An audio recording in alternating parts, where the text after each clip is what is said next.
Oke baik, Assalamualaikum warahmatullahi wabarakatuh Bapak Ibu Guru yang terhormat. Berjumpa lagi di channel ini, channel Guru Abad 21 Media Informasi dan Edukasi. Bapak Ibu Guru, kami akan menyampaikan dua informasi terbaru nih khusus untuk guru sertifikasi di tahun 2021 ini Bapak Ibu. Jadi kami harapkan jika Anda sudah termasuk kategori guru PNS, diharapkan share video ini untuk guru non-PNS mendaftar P3K di sekitar Anda, di sekolah Anda, atau mungkin di teman-teman Bapak Ibu sekalian, supaya informasinya sampai, karena informasi ini sangat penting dan banyak ditanyakan oleh pelamar P3K. Ada dua poin yang akan kita bahas, yaitu ini penyampaian dari pihak terkait ya, dalam hal ini Kementerian Pendidikan. Yang pertama, guru honorer sertifikasi itu berpeluang besar untuk lulus P3K. Ini sudah dikonfirmasi oleh Pak Menteri sendiri bahwasanya guru honorer sertifikasi itu akan mendapatkan poin maksimal di kompetensi teknis. Yang kedua, ini banyak ditanyakan, kita akan jawab juga sebentar. Apakah guru sertifikasi ini tetap mengerjakan soal kompetensi teknis seperti itu? Kan kita ketahui guru sertifikasi sudah mendapat poin maksimal tuh di kompetensi teknis. Apakah tetap mengerjakan soal atau tidak? Ini akan kita bahas.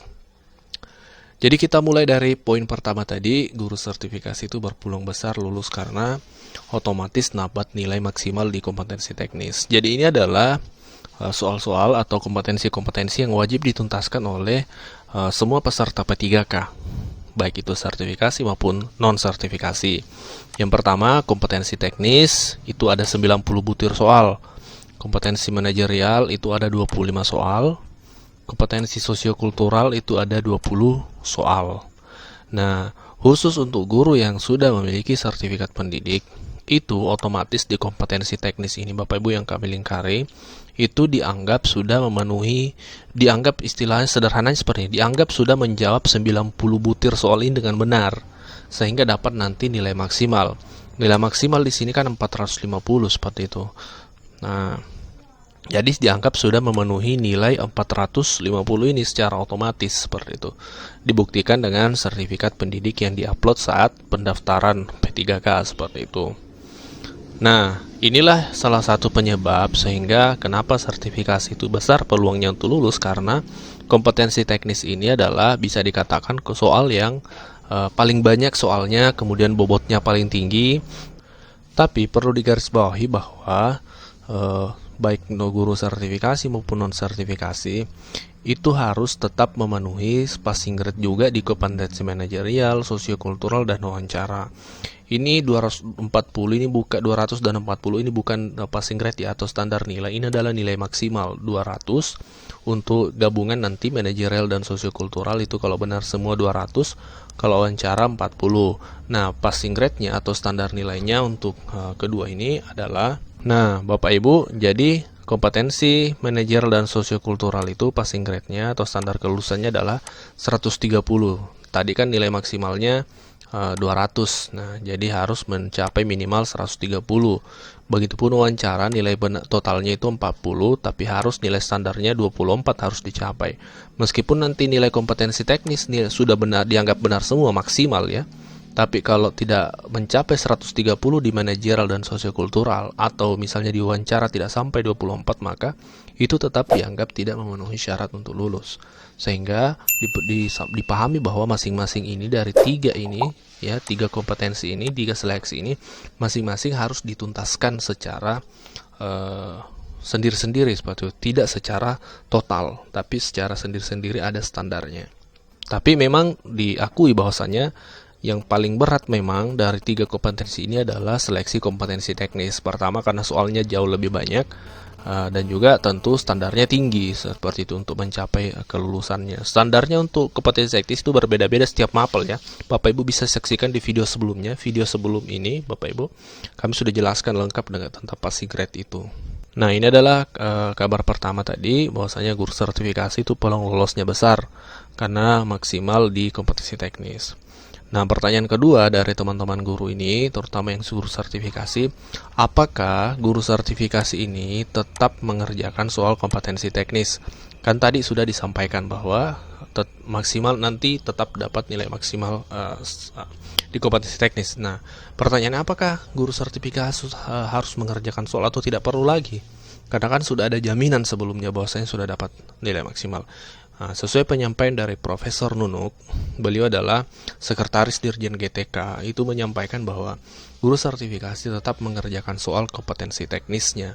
Jadi Bapak Ibu tetap nanti ketika menghadapi soal tetap diisi, tetap dikerjakan semampu Bapak Ibu.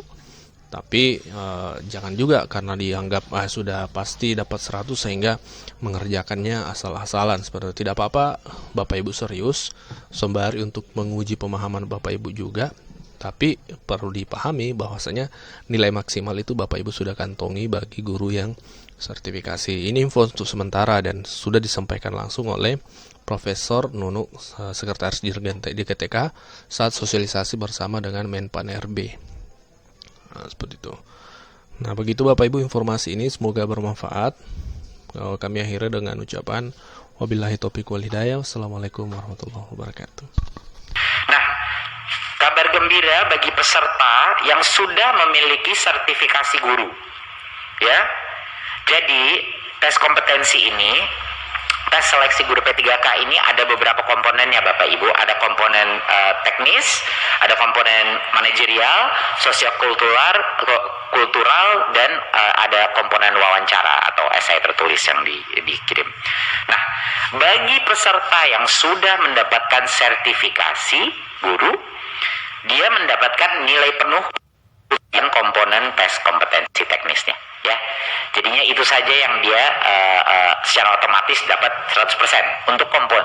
Tapi dia masih harus lulus passing grade untuk manajemen dan wawancara.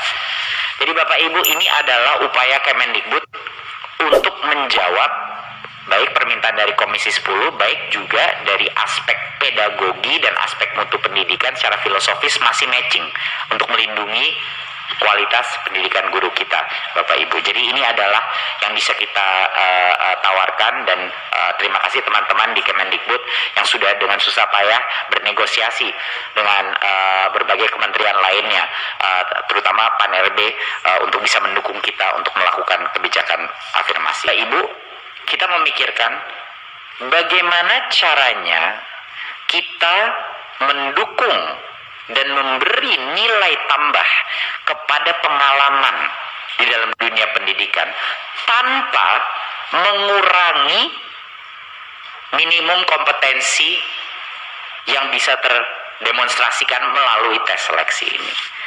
Jadinya kami mengambil posisi di Kemendikbud bahwa pengalaman adalah suatu proksi daripada mutu. Karena kalau bahasa Inggrisnya itu tacit knowledge atau pengalaman. Hal-hal yang tidak bisa diukur oleh tes itu harus juga dinilai. Seperti pengalaman berguru dan lain-lain. Nah, jadinya setelah juga dengan Pan RB dan melakukan berbagai macam negosiasi, jadi kita menentukan adalah kita akan memberikan bonus point untuk passing grade. Jadi apapun passing grade-nya, peserta dengan umur 40 ke atas, ya, 40 tahun ke atas, dan berstatus aktif selama 3 tahun terakhir mendapat bonus nilai kompetensi teknis sebanyak 75 poin. Jadi total poinnya itu nanti 500 poin. Jadi esensialnya dia mendapat 15% bonus. Ya, 15% bonus untuk itu. Dan bukan hanya untuk yang di umur 40, peserta-peserta penyandang disabilitas juga mendapat nilai bonus sebanyak 10% dari maksimal bonus. Jadinya ini adalah kebijakan afirmatif tanpa mengorbankan minimum kompetensi yang dibutuhkan untuk para siswa.